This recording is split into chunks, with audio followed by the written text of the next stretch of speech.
నమస్తే రమగారు. నమస్తే జయ. రమగారు, ఏదైనా మంచి కథ చెప్పండి. మాలతీ చంద్ర గారి సద్యోగం చెప్దాం జయ. ఓ, ఉద్యోగం సద్యోగమా? ఆ, సరైన యోగం. సద్యోగం అంటే ఏమిటి? ఉద్యోగం లేదు సద్యోగం లేదు అంటాం మనం. ఉద్యోగానికి వ్యతిరేకం సద్యోగం కాదు. ఉద్యోగం అంటే పని కదా.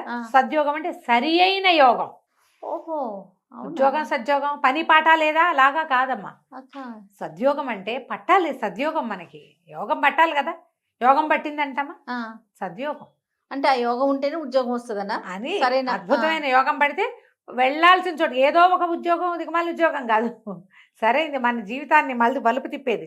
ఇప్పుడు నాకు పట్టింది సద్యోగం. అట్లా అట్లా. ఈ పుస్తకం నేను స్కూల్లో ఉండగానే చదివాను జయ. ఓహో. ఇందులో కొన్ని పాయింట్లు బాగా అర్థమయ్యి అర్థం కానట్టుగా తెలిసి తెలియనట్టుగా ఉండేవి ఆ ఏజ్కి. చిన్న పుస్తకం. మాలతీ చంద్ర గారి పుస్తకాలు అన్నీ బాగుంటాయి. మనం మనసులోని మనసు చెప్పాం వేరేది. అవును. మేఘాల మేలి ముసుగులో చెప్పాం. తర్వాత ఏమో శతాబ్ది సూర్యుడు కూడా చెప్పాం.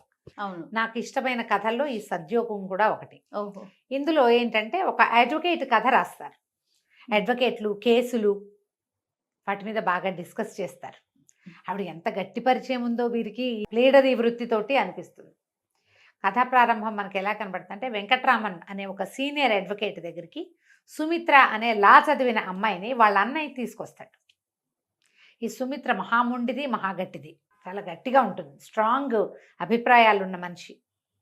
వెంకట్రామను తలంచుకుని రాసుకుంటూ కూడా అవతల వాళ్ళ భావాలు గ్రహించగలిగే లాయర్. ఈ పుస్తకం కనుక చదివితే మనకు కూడా అడ్వకేట్ అయిపోదాం అనిపిస్తుంది. మనం కూడా బిఏ చదువుదాం. నాకు చిన్నప్పుడు లా చదవాలని ఉండేది. అవునా రమగారు? ఈ పుస్తకం కారణం. ఓహోహో. చిన్నతనాల్లో అలా ఉంటాయి. ఏదంటే అది చూస్తే టీచరు. అదే ఈ పుస్తకం చదివితే బాగా చదివేదాన్ని నేను. అందులో కొన్ని కేసులు కూడా చాలా ఇంట్రెస్టింగ్గా అలా ఉండేవి. తిమ్మిని బమ్మిని చేయగలరు లాయర్లు, అలా చెప్పుకుంటాం కదా మనం. అడ్వకేట్ సరైన వాడు కనుక దొరికితే తిమ్మిని బమ్మిని చేస్తాడని. అడ్వకేట్లు సరైన వాళ్ళు కాకపోతే ఎలాంటి సమస్యలు ఇరుక్కుంటారో కూడా ఇందులో చూపిస్తారు. ఓహో. కథ చాలా పెద్దది అని నేను చెప్పను, కానీ చదవాల్సిన కథగా కనపడుతుంది. ఈ వెంకట్రామన్ దగ్గరికి చేరుస్తారు. వెంకట్రామన్ గారు ఒక 15-18 సంవత్సరాల అనుభవం ఉన్న ప్లీడరు. తెలుపు నలుపు కలయికతో జుట్టు, మొహం మీద కుంకం బొట్టు, తెల్లటి అడ్డపంచా చొక్కా, అలా వర్ణిస్తారు. ఒక మిడిల్ ఏజ్డ్ ఆయన. ఈ సుమిత్ర ఇంచుమించుగా 30 సంవత్సరాలకు దగ్గరగా ఉన్న వయసున్న అమ్మాయి. తీసుకొచ్చి చేరుస్తాడు. ఈయనటి ఇలా ఉన్నాడు, ఈయనటి ఇలా మాట్లాడుతున్నాడు, ఏమిటి ఈయన ధోరణి, అలా అనిపిస్తూ ఉంటుంది ఈ అమ్మాయికి. ఆయన మొహం పెద్దగా గిట్టదు, నచ్చలా, ఈయన ఎన్నాళ్ళు నన్ను ఉంచుకోడు అనుకుంటుంది. వీళ్ళకి ఒక ఇల్లు ఉండేది. ఆ ఇల్లు ఎవరో ఆక్యుపై చేసి ఖాళీ చేయకపోతే ఆ కేసుని వెంకట్రామన్కి అప్పచెప్పాడు వీళ్ళ అన్నయ్య రాఘవరావు, సుమిత్ర వాళ్ళ అన్నయ్య. వెంకట్రామన్ గారు చాలా బాగా హ్యాండిల్ చేశాడు. అప్పటి నుంచి ఆయనకి చెల్లె లా చదువుతుంది. లా అయిపోయాక జూనియర్లుగా చేరతారు కదా. ఒక సీనియర్ ఉంటే 10 మంది జూనియర్లు ఉంటారు. చెట్టు కింద ప్లేడర్ల లాగా వాళ్ళంతమంది ఉంటారు. ఈ చెల్లెల్ని ఇక్కడ చేర్చాలని కోరిక. ఈ రాఘవరావు చాలా మంచివాడు. వీళ్ళకి మద్రాసులో ఇల్లు, వాకిలో ఒక మెడికల్ షాపు. వీళ్ళు బెజవాడ ప్రాంతం వాళ్ళు, కానీ అక్కడ ఏర్పడిన ఏవో విపత్కర పరిస్థితుల వల్ల అక్కడ ఆస్తులు అమ్మేసి వచ్చి మద్రాసు షిఫ్ట్ అయిపోయారు వాళ్ళని చెప్తారు. పరిస్థితి ఏంటో చివరిదాకా మనకు చెప్పరు. ఓహో. రాఘవరావుకు భార్య, పిల్లలు ఉంటారు. సుమిత్రని అవివాహితగానే చూపిస్తారు. పెళ్లి ప్రయత్నం చేస్తున్నట్టేం కనపడదు. ఈయన దగ్గర వెంకట్రామన్ గారికి భార్య, పిల్లలు, ముందుకి ప్లేడర్ ఆఫీసు ముందుండి వెనక్కి ఇల్లు ఉంటుంది. చక్కగా చెంపలు పచ్చగా వజ్రాల ఆభరణాలు ధగధగలాడుతున్న ఒక భార్యని క్యారెక్టర్ కూడా చూపిస్తారు. అలివేలు, ఆవిడ పేరు అలిమేలు అంటారు. ఆవిడ కడుపుతో కూడా ఉంటుంది కథా ప్రారంభంలో. 3-4 పిల్లలు ఉన్నారు, ఆవిడ మళ్ళీ కడుపుతోంది. ఆ కాలంలో 70లలో 5-6 పిల్లలు చాలా సహజంగా ఉండేవాళ్ళు. ఇది 70s 80sలో రాయబడిన కథ. 70s అనే అనిపిస్తుంది. నేను చదివే నాటికి నేను 80sలో చదివా. 70s చివరి భాగంలో అట్లా రాసి ఉంటారు. ఓకే. మంచి అడ్వకేట్లకి సంబంధించిన లాంగ్వేజ్ అంతా కనపడుతుంది. బార్ ఎట్లా చదవటము, తర్వాత ఏమో ఈ బార్ రూమ్లో జోక్స్, ఆడ అడ్వకేట్ల మీద, ఆడ ప్లేడర్ల మీద జోకులు, అలాంటివి. అప్పట్లో లేడీస్ అడ్వకేట్స్గా సక్సెస్ఫుల్గా ఉన్న వాళ్ళు 70s 80sలో కొంచెం తక్కువే. ఇప్పుడు మనం చాలా మంది పెద్ద వాళ్ళని చూస్తున్నాం. మన సమాజంలోనే చాలా మంది ఉన్నారు చాలా సక్సెస్ఫుల్గా. మన సోషల్ మీడియాలో కూడా యాక్టివ్గా ఉండే అడ్వకేట్స్ మనమే 5-6 తోటి మాట్లాడతాం కదా. అవునండి. అప్పుడు కొంచెం తక్కువ. ఒకవేళ చేసినా వాళ్ళేమి లీడింగ్ లాయర్లుగా ఉన్నదిగా అట్లా కాకుండా భర్తల వెనకాలో లేదా ఇలా సీనియర్ల వెనకాలో ఉన్నట్టుగా చూపిస్తారు. అయితే ఈ రకరకాల కేసులు చర్చిస్తారు. ఈ అమ్మాయిని మెల్లిగా ఆయన అలవాటు అవుతుంది, ఆయనకి జూనియర్గా ఉండటాన్ని నేర్చుకుంటుంది. ఆ అమ్మాయికి ఆయన మీద ఒక గట్టి అవగాహన వస్తుంది అనమాట. అప్పట్లో జయ కొన్ని సినిమాలు చూసేవాళ్ళం. లెక్చరరు స్టూడెంట్ని ప్రేమించి పెళ్లి చేసుకోవటం, డాక్టర్లు నర్సుని పెళ్లి చేసుకో తప్పు అంటల్లా నేను కనపడలేదు. నర్స్ తమ కింద వాళ్ళతోటి ఓ లెక్చరరు తన దగ్గర పాఠాలు చదువుకోవడానికి వచ్చిన పిల్లల్ని లైన్లో పెట్టటువంటి ఏంటో వెగటుగా ఉంటుంది జయ నాకు. అవును రమ్మ గారు, ఇప్పుడు వినటానికే బాలేదు నాకు. బాగుండలేదు చూడు కదా. అలాగే ఒక సీనియర్ లాయర్ జూనియర్ లాయర్ని పెళ్లి చేసుకోవటం కూడా తప్పని చెప్తాడు ఆయన. వృత్తిలో ఎలా ఉండాలి, మనం ఏం చేయడానికి వచ్చాం, సీనియర్ పట్ల గౌరవం నమ్మకము, ఒక గురువు దగ్గరకు వచ్చాం మనం నేర్చుకోవడానికి, అంతేగా, అంత మటుకు ఉంచుకోవాలి. దానికంటే ఎక్స్ట్రా అతివేశాలు వస్తే వాళ్ళకి చెడే వీళ్ళకి చెడే, వాళ్ళకి మంచిది కాదు వీళ్ళకి మంచిది కాదు. ఈ సినిమాలలో చూసినప్పుడు నాకు చాలా ఇష్టంగా ఉంది. ఇంటర్మీడియట్ పిల్ల అంటే ఎన్నుంటే బొట్టికాయ, దానికి 17 ఏళ్ళు ఉంటాయి. మాస్టర్ ఒక పీజీ చేసి లెక్చర్ వాడికి ఒక 25 ఏళ్ళైనా ఉండాలి, 28-29 సంవత్సరాలు ఉండాలి. ఈ 17 ఏళ్ల పిల్లకి 28-29 లేదా 30-35 ఏళ్ళ వాడితో ప్రేమ ఏమిటి నా బొంద. అవును కదా, దిక్కుమాలిన కథలు. అవును అవును దిక్కుమాల కథలు నాకు అలాంటి ఎంత మంటో చెప్పలేను జయ. నేను నాకు చాలా ఇష్టం. వీళ్ళకి ఇంకేం దొరకదా అనిపిస్తుంది. అవునండి, అమ్మాయిలకి ఫ్యాసినేషన్ ఉంటుంది, అబ్బాయిలకు కూడా అంటే లేడీ టీచర్ల మీద ఒక రకమైన క్రష్ ఉంటుంది. అది ఏంటంటే అవతల వాళ్ళ మీద అపరిమితమైన ప్రీతి వల్ల జన్మించేది. అది ప్రీతి, దాని వాళ్ళ సక్సెస్ పట్ల వీళ్ళకి ఒక అడ్మిరేషన్, దాన్ని రెండో పక్కకి తిప్పుతారు. అవును, పిచ్చి కథలు, అంటే వెరిముండా కథలు ఏమైనా ఉంటే వినకండి, చదవకండి, చేయకండి. సినిమాలు ఉంటే బ్యాన్ చేసి పారేయాలి ఆ సినిమాని. చాలా ఇష్టంగా ఉంటుంది నాకు. లెక్చరర్ కోసం మాస్టర్ నా వైపు చూసారు చూడలేదని పిల్లలు కొట్టుకోవటము విచిత్రంగా. ఇంకా లేడీ టీచర్ల మీదకి కూడా మగపిల్లలు, అది కూడా ఉన్నాయి. అది వాడికి మదర్లీ క్రష్ ఉంటుంది, మదర్లీ క్రష్ ఉండాలి. అంతేగాని ఇలా ఉంటే ఎట్లా? అలాంటి సినిమాలు కూడా ఉన్నాయి. అలాంటి దౌర్భాగ్యాలు, దాన్ని ఎంత పేరెత్తడమే అసహ్యం నాకు. అందుకే నేను చెప్పట్లేదు. ఓ పెద్దవాళ్ళతోటి మాట్లాడతారు, చిన్నవాళ్ళు కుర్రాళ్ళు ఏమిటి వీళ్ళకి ఎందుకు ఓవర్ యాక్షన్ చేస్తారు? మీ అమ్మతోటో మేనత్తతోటో పింతలతోటో చేయగలరా? అదే కదా, వాళ్ళ వయసు ఉన్న వాళ్ళతోటి వీళ్ళు ఓవర్ యాక్షన్లు ఎందుకు చేయాలి? ఎందుకు? ఎక్కడో పుడుతుంది ఈ పిచ్చి. అవి ఎక్కడో చదువుతారు, ఎక్కడో వింటారు జయ. ఇప్పుడు ఇలాంటిది ఏదైనా జరిగితే దాన్ని పెద్దది చేయకూడదు. పెద్దది చేస్తే మిగిలిన వాళ్ళంతా దాన్ని ఫాలో అవుతామంటారు, ఈ చెత్తల్లోకి వెళ్తారు. మనకి ఒక వాకిట్లో చెత్త ఉంది, దాని వాకిలంతా పరుచుకుంటామా? ఏం చేస్తాం? దాన్ని ఎత్తి ఒక మూల పెడతాం, దాన్ని బయట పారేస్తాం, కంటికి కనపడకుండా చేస్తాం. ఆ వాసన రాకూడదు, మనకి సమాజానికి తెలియకూడదు అవి. ఈ దిక్కుమాల సినిమాలు, వేరే కథలతోటి సమాజం అంతా దాన్ని ఫైలాయించటం. పెద్ద పెద్ద ఆంటీ ఆ సినిమా చూసినా కూడా నాకు ఎంత మంటో. నేను చిన్నప్పుడే చూసా ఆ సినిమా, నాకు ఎప్పుడు నచ్చలేదు నాకు అది. అప్పుడు జయసుధ ఎంత మంచి యాక్ట్రెస్, ఇలాంటి దిక్కుమాల సినిమా ఎందుకు ఒప్పుకుంది అనిపించింది తెలుసా నాకు. చాలా ఇష్టంగా ఉంటుంది. అది ఎంత క్లియర్గా చెప్తారంటే మాలతీ చందూర్ ఇందులో సీనియర్ పట్ల గౌరవము భక్తి ఉండాలి. సీనియర్కి తన దగ్గర నేర్చుకోవడానికి వచ్చిన వాళ్ళ పట్ల వాత్సల్యం ఉండాలి, వీళ్ళకి నేర్పించాలనే దృక్పథం ఉండాలి. అంతేగాని వేరే భావాలకి తావివ్వకూడదు. ఈ అమ్మాయి ఈయనతో పాటు వెళ్తూ ఉంటుంది, కొంచెం ఫ్యామిలీలో ఏవో చిన్న చిన్న ప్రాబ్లమ్స్ ఉంటాయి కానీ అదంతా పెద్దగా చూపించరు. కొన్ని కేసులకి ఈ అమ్మాయిని పక్కన పెట్టుకుని చేయించడం మొదలు పెడతారు. లేడీస్ పక్కన ఉంటే కొన్ని సమాధానాలు బాగా వస్తాయి. ఒక్కొక్క కేసు అప్పచెప్పడం మొదలు పెడతారు. ఈ అమ్మాయి ఎలా పెరిగి సక్సెస్ఫుల్ అడ్వకేట్ అయిందో చూపిస్తారు మనకి. ఒక పెద్ద కేసు ఒకటి వస్తుంది, ఆ కేసు భలే, ఆ చిన్నప్పుడే నాకు ఇంట్రెస్టింగ్గా ఉండేది, చెప్తాను అది.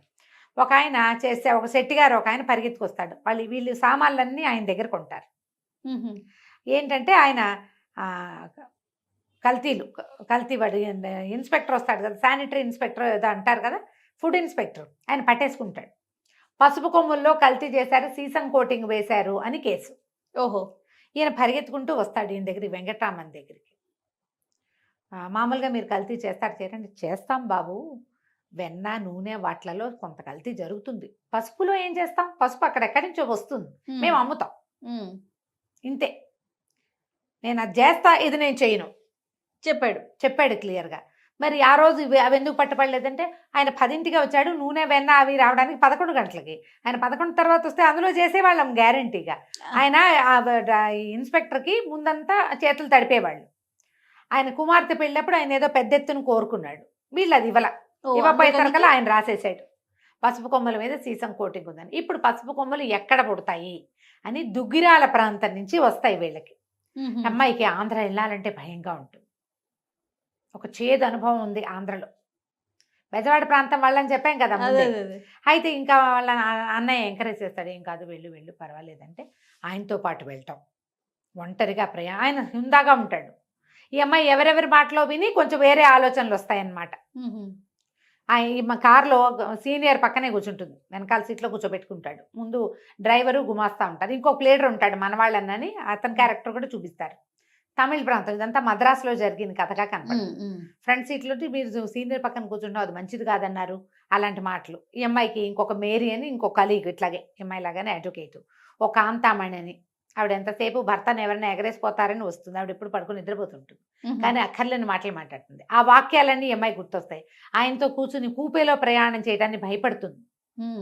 ఆయన మామూలుగా ఉంటాడు, ఆయన తన జూనియర్ని తీసుకెళ్తాను అనుకుంటాడు, అది అమ్మాయి అన్న భావం ఆయనకు ఉండదు. కానీ ఈ పిల్లకి భయం. ఒక్క క్షణం కాంతామణి మాటలు గుర్తొస్తాయి. అమ్మో వాళ్ళు ఏమనుకుంటారు, అమ్మో ఏమంటారు, ఈయనతో కలిసి వెళ్ళంటే ఒకే కూపేలో ప్రయాణం చేసామంటే ఎలాంటి మాటలు పుడతాయి, ఈయన ఎలా ఉంటాడో.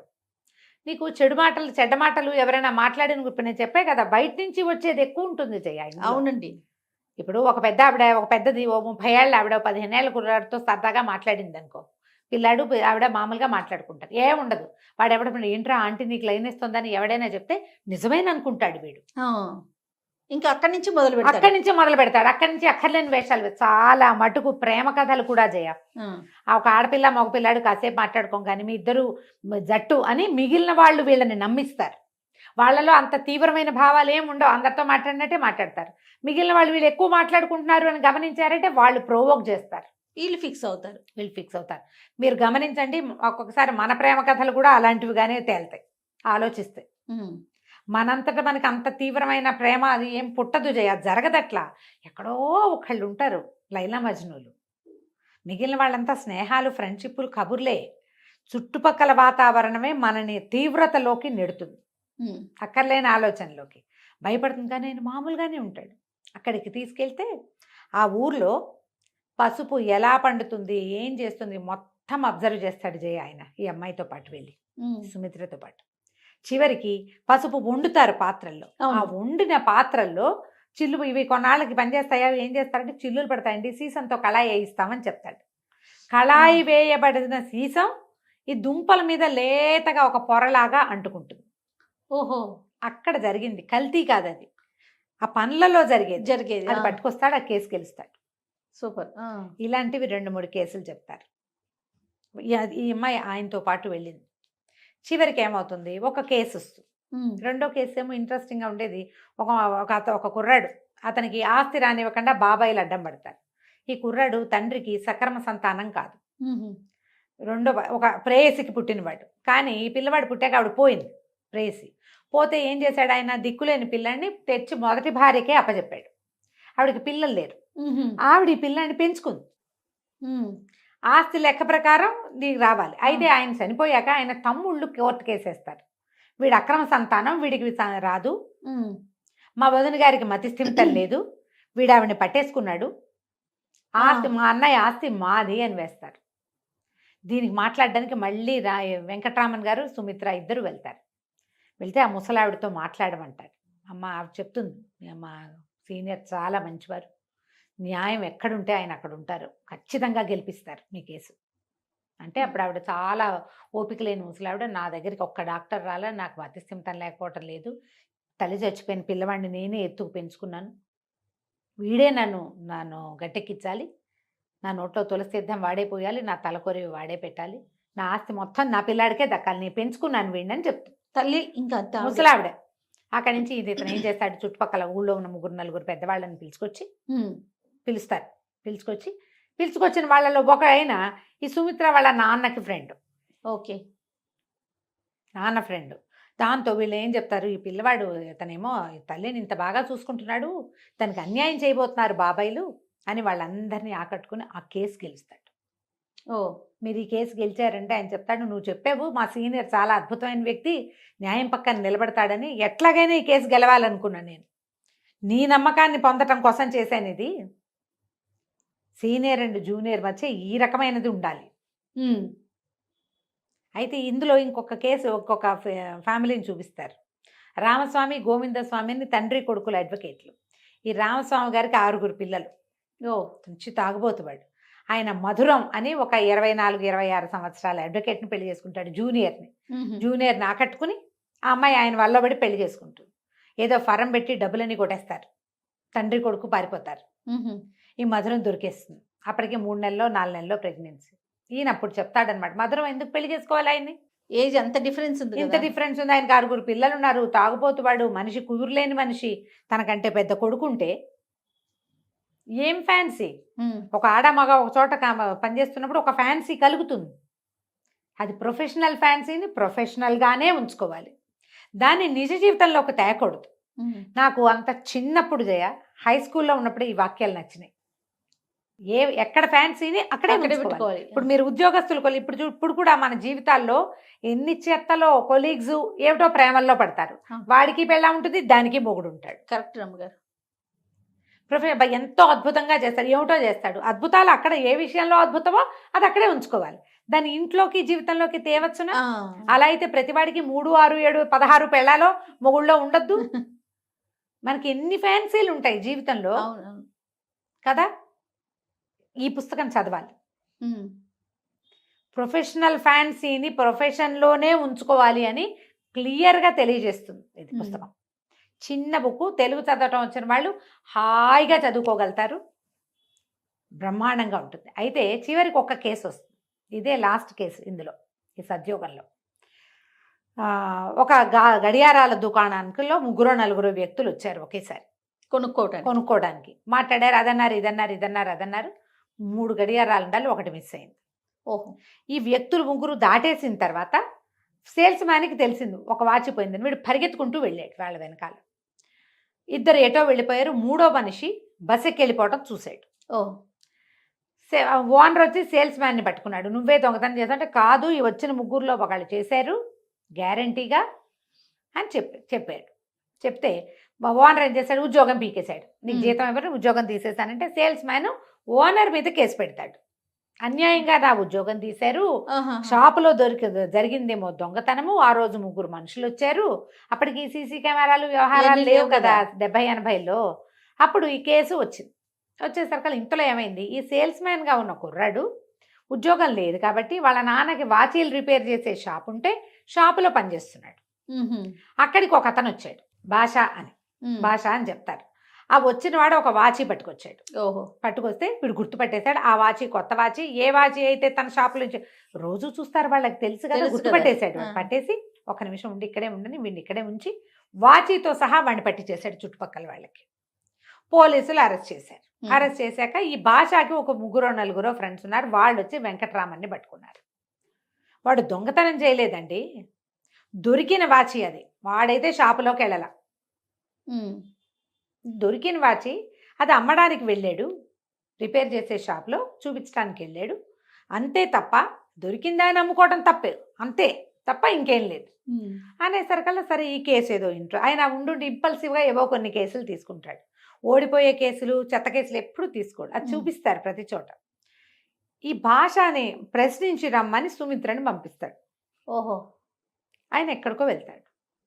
వెళ్తే ఈ అమ్మాయి ఏం చేస్తుంది, ఆ బామాలు సర్దుకుని ఈ భాష దగ్గరికి వెళ్తుంది. ఆ పోలీస్ స్టేషన్లోకి వెళ్ళాలి, పోలీసు లాకప్ దగ్గరికి వెళ్ళాలి. లాయర్లు అంటే పాపం వాళ్ళు మన సినిమాల్లో చూసినట్టు కోర్టులలోనే కాదమ్మా, ఎన్ని చోట్లకి చెడదిరగాలో పాపం వాళ్ళు, ఎన్ని రకాల పనులు చేయాలో, చాలా చదవాలి, ప్రతి దాని మీద నోట్స్ రాయాలి, బోల్డ్ అంత పని ఉంటుంది. ఫ్యాన్సీ కాదు లాయర్ పని అంటే, ఎంత కష్టసాధ్యమైన పనో అది. అయితే ఈ పోలీస్ స్టేషన్కి వెళ్తుంది. వెళ్ళేసరికి ఆ పోలీస్ స్టేషన్లో ఒక మనిషి కూర్చుని ఉంటాడు, వీడే భాష అని చెప్తారు. చెప్పంగానే వాడిని చూస్తుంది, భయమేస్తుంది అమ్మాయికి. వాడు సడన్గా లేచినప్పుడు నువ్వా అంటాడు. అనగానే పరిగెత్తుకొచ్చేస్తుంది. ఇంత చదువుకుని వాడితోటి దౌర్భాగ్యుడు, వాడి వల్ల వాడు నన్ను నువ్వా అని కేవలంగా ఎప్పుడు అంటారు, మీరా అంటారు, మ్మ్. అమ్మా తల్లి అంటారు. ఒక అడ్వకేట్తో మాట్లాడేది ఏంటి నువ్వు అన్నాడంటే నేను ఎంత కేవలం అయిపోయాను వాడికి, నా అంతే. బతికిలాగా అయిపోయిందని పిచ్చ పిచ్చగా ఏడుస్తుంది. నేను ఈ పని చేయలేనంటుంది. ఆయన చెడామడా తిట్టి తిడతాడు. నీకేం చెప్పాను, చెప్పిన పని చేయవా నువ్వు, నేను ఒప్పుకున్న కేసు నువ్వు ఈ రకంగా చేస్తావా అంటే సరే కాదు నువ్వా అన్నాడు. నువ్వా అని ఎందుకు అంటాడు, వాడెవడు నీకు తెలుసా అంటే నాకు తెలుసు అంట. సరే చెప్పమంటాడు. ఇక్కడ నేను చెప్పలేను, మీకు ఒక గంట టైం ఉంటే చెప్తానంటే బీచ్కి తీసుకుపోతాడు. మ్మ్. తీసుకెళ్తే ఈ అమ్మాయి చెప్తుంది, అక్కడికి వెళ్ళాక నా జీవితంలో ఒక చీకటి తెర ఇది, ఏనాడు ఎవరికీ చెప్పుకోలేం. ఆ ఊరు దాటాక మళ్ళీ వెనక్కి తిరిగి చూడలే. మా నాన్న నా మీద దయతలిచి నాకు ఈ కొత్త జీవితాన్ని ప్రసాదించాడు. మీ దగ్గర చేరాక ఇంకా నేను అది మా పాత జీవితాన్ని మర్చిపోయాను. 8th క్లాస్ దాకానే చదివాను నేను. ఆంధ్రదేశంలో 8th 9th రాగానే స్కూల్ ఫైనల్ అవుతుండగానే స్కూల్ మార్పించేస్తారు. పిల్లలు రకరకాల పత్రికలు పుస్తకాలు చదివేవాళ్ళు, చదివేయటానికి అవకాశం లభించేది. బోల్డ్ పుస్తకాలు చదివేదాన్ని, ప్రతివాడు హీరోలా కనపడేవాడు నాకు. మ్మ్. వీడు మా ఎదురింట్లో ఉండేవాడు. మ్మ్. మా వాళ్ళు ఏవో భాష. ఈ భాష అన్నాడు. వాడు అసలు భాషయే కాదు, వాడు పక్కా హిందూ. ఓహో. భాష అని పేరు పెట్టుకున్నాడు వాడు. మ్మ్. అయితే ఆ, ఆయనేమో సరే చెప్తుందనమాట, నేను ఈ ఎదురింటి వాడితో ప్రేమలో పడి వాడితో కలిసి పారిపోయాను. ఇది ఎన్నేళ్లకి, ఈ అమ్మాయికి 16-17 సంవత్సరాలు. అప్పుడు టీనేజ్లో వెళ్ళిపోయాను. బోల్డ్ నగలు పట్టుకెళ్ళిపోయా.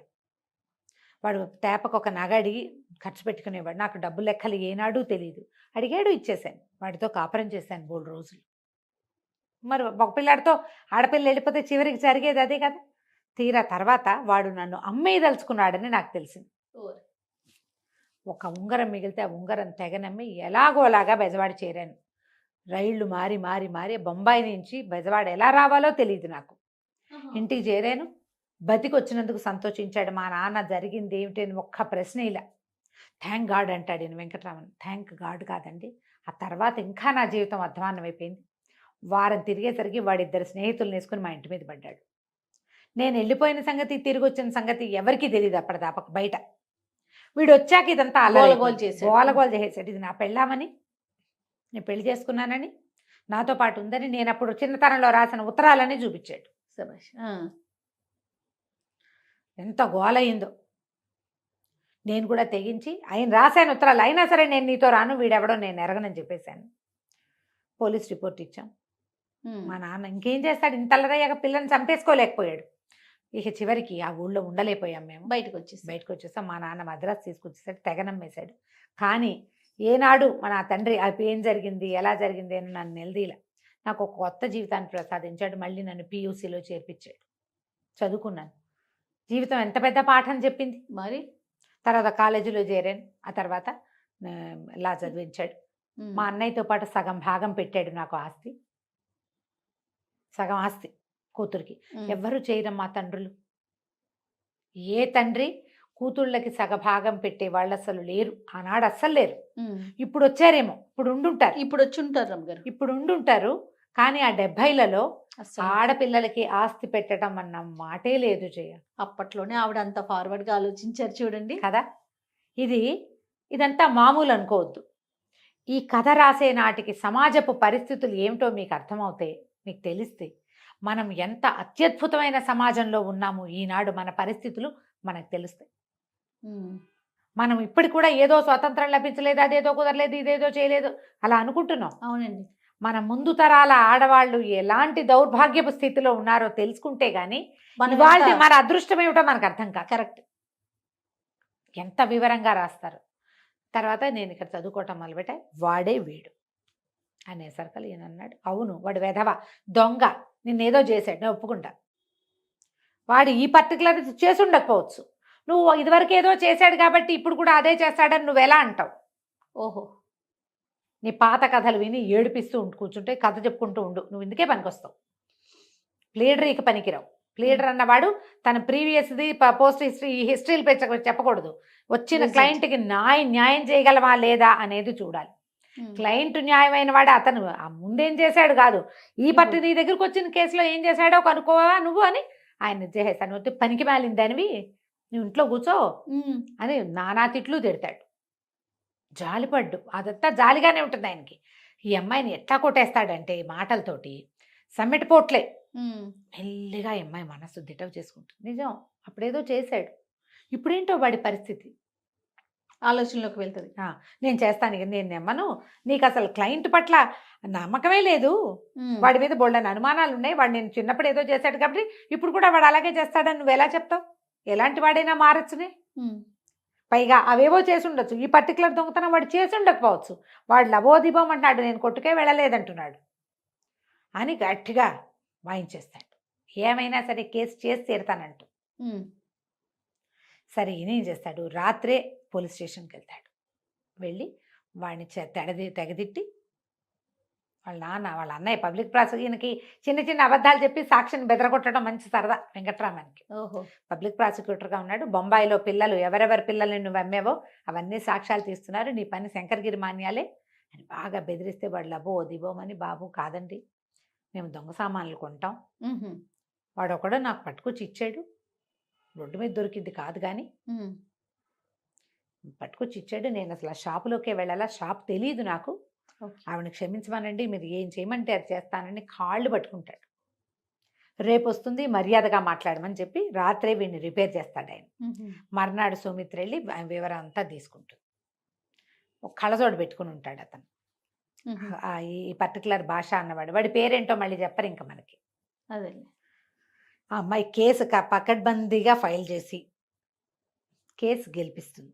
ఓహో! 15 రోజులు సాధారణ శిక్ష, దొరికిన వస్తువుని పోలీసులకు అప్పచెప్పకుండా అమ్మ చూపటం అనే విషయం మీద 15 సాధారణ రోజులు శిక్ష. సాధారణ జైలు శిక్ష విధిస్తారు.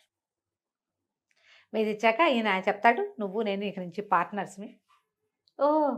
ఇప్పటిదాకా నువ్వు జూనియర్వి, నువ్వు ఈ కేసు ట్యాకిల్ చేసిన విధానం ప్రకారం మనిద్దరం ఫర్మన్ కలిసి నడుపుకుందాం, నువ్వు నాతో సమానమైన దానివని ఒప్పుకుంటాడు.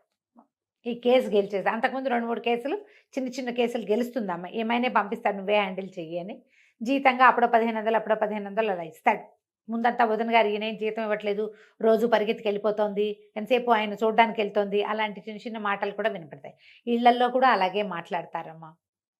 అవును. ఆఫీస్ గురించే మాట్లాడుతున్నారనుకో, ఇంటికి వెళ్ళాక వాళ్ళెవరి మీదో వీళ్ళకి ఆకర్షణ కలిగిందని నమ్ముతారు. సమాజం అట్లా ఉంటుంది జయ. హ్మ్. సమాజం ఏ రకంగా ఉంటుందో కూడా చూపిస్తారు ఇందులో మనకి. ఎలా ఉండకూడదో మనకి తెలియజేస్తుంది ఈ సద్యోగం. హ్మ్. మనం ఒక ప్రొఫెషన్లో ఉంటే ప్రొఫెషనల్ ఫ్యాన్సీని ఎలా ఉంచుకోవాలో చూపిస్తుంది. పర్సనల్ లైఫ్ వేరు, ప్రొఫెషనల్ లైఫ్ లైఫ్ వేరు. ఈ అమ్మాయి ఇక్కడ పనిచేస్తూ ఉండగానే ఆ వెంకటరామన్ గారికి మళ్ళీ కొడుకు పుడతాడు. ఓహో! అమ్మాయి ఆవిడ కడుపుతోందని చెప్తాంగా, కడుపుతోంది. కొడుకు పుట్టాడని. తర్వాత ఏమో ఇంకా కొద్ది రోజులు పోయాక భార్యాభర్త పిల్లల్ని వదిలిపెట్టి కొడైకెనాల్ సమ్మర్లో ట్రిప్కి వెళ్ళారని. ఆయన ఎక్కడ ఈ అమ్మాయితో అతిగా చనువు తీసుకున్నట్టుగా చూపించారు. ఈవిడ మాత్రం వెంకటరామను ఆయన డ్రెస్సింగ్ వాటి గురించి చెప్తుంది, పరిశీలిస్తుంది. హుహు. ఆయన పరిశీలించినట్టే కనపడ్డు. చివరికి ఆ అమ్మాయి ఏడుస్తూ ఈ కథ చెప్తున్నప్పుడు అప్పుడు పరిశీలిస్తాడు. ఓహ్! చాలా బాగుంటుంది. పుస్తకం దొరికితే కొనుక్కొని, చిన్న పుస్తకం 100 రూపాయల లోపే, సద్యోగం, మాలతి చందూర్ గారిది. అండ్ నేను ఇంకొక టిప్పని ఇక్కడ ఏం చెప్పదలుచుకున్నానంటే, మనం చాలా నావెల్స్ కథలు చదువుతాం, కథలు మనని కలలు అనేలాగా చేస్తాయి చాలా నావెల్స్. మనకి తెలియని ఒక కొత్త తలుపుని తెరుస్తాయి ఏదో. హ్మ్. కానీ మన జీవితపు తలుపులు తెరుచుకునే అవకాశాలు చాలా నావెల్స్ ఇవ్వవు. హ్మ్. ఆ జీవిత సత్యాలు తెరిచే తలుపులు మాలతి మాలతి చందూర్ చందూర్ గారు గారు. తీస్తారు. అవునండి. మనుషుల్లో ఉండేటువంటి ఆ లోపల నిబిడీకృతంగా మన లోపల అణిచిపెట్టుకునే భావాలు, జనరల్గా పబ్లిక్ ఎవరూ చెప్పడానికి ఇష్టపడని భావాలని వీరు తట్టి లేపుతారు. చూపిస్తారు. ఆలోచించండి, చదవండి. తప్పకుండా రమ్మగారు. నమస్తే జయ.